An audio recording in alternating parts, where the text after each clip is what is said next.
I trained my aim in Destiny 2 for 1 month. So when Iron Banner came out in last November, I realized that I kind of suck at aiming in the Crucible and I want to get better, especially in places like Trials of Osiris because I need my Iggy, man. So for my first week, all I did was go into Iron Banner and try to hit more shots. Week 1, I got a few clips as you guys see in the background, but I noticed a few things wrong with my aim. Those things included me panicking, especially in close range encounters, and overcompensating for small adjustments. Also not aiming at head level when ADSing, but my biggest thing was if an ability, another enemy, or God forbid another teammate came, I would freak out and not know what to do. It was like sensory overload. I would overcompensate or undercompensate. I wouldn't know who to shoot at or what to do. So for 4 days, I just played and hit a few clips that you were seeing in the background. And I chose the Criminal's Dagger for this because it has the ability to 2-tap. It is insane for clips and super satisfying. Towards the end, around week 4, I did throw on a scout rifle a few times, but mainly stuck to hand cannons due to the precision required for this weapon. I felt like this would help my aim the most instead of using something like a tracking auto rifle or an SMG. Hand cannons are kind of a 3-shot thing, and I feel like they take more skill because you have to hit the shots. If you miss 1 or 2 with the SMG, it's completely fine most of the time. So I kept doing this for the first week, and then on the 5th day,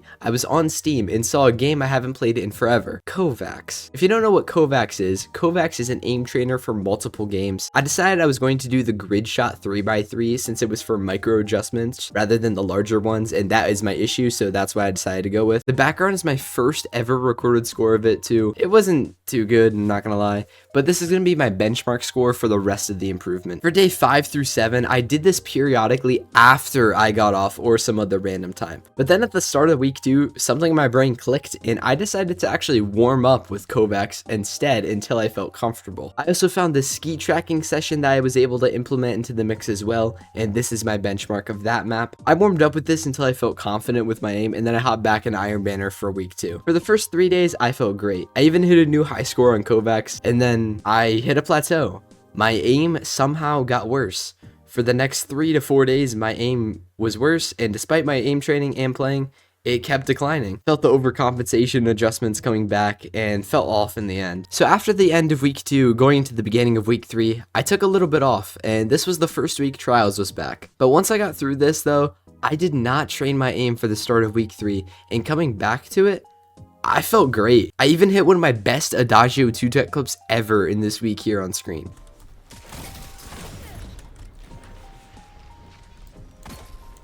This is amazing.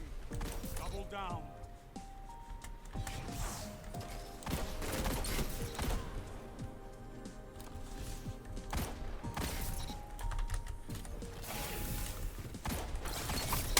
Week 3, I started aim training again, and this leads me into week 4. Week 4 also features Trials back, and I actually noticed a huge difference with my tracking especially. Hitting this nice little 3-tap across the way, simple tracking was really all this took, and even I struggled at this at times before. I felt great on my everyday Kovacs warm-ups. I felt like it was really helping, and I did these warm-ups until I felt confident rather than until I just did it 3 times. Some days I would only have to do it once, and some days I would have to do it 5 times until I felt comfortable. Week 4, I even beat both of my Kovacs scores, one at the beginning of the week and one at the end of the week. By the end of week 4, I felt a huge improvement in my aim. It wasn't anything enough to go pro or anything, but obviously I felt a lot better due to this aim training and actually focusing on perfecting my aim. And if you guys made it this far, please subscribe. This video took a lot and it took a whole month to record. And let me know in the comments if you guys want to see any more videos like this. It really helps the channel and I really appreciate it. So overall, I did notice a huge difference in my aim, in my confidence in gunfights. The one thing I was really struggling with was close range fights, and I started doing less overcompensations in these, and I still have issues with losing it when something random happens,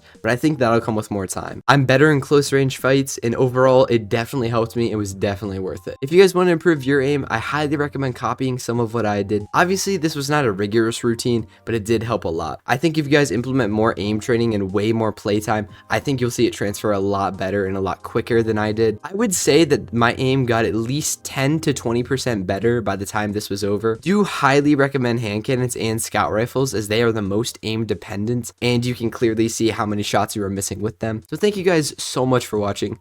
This video took a lot, so please consider subscribing. I'd really appreciate it. Let me know in the comments if you'd like to see more of these. I really enjoyed making this, and I hope to see you in the next video.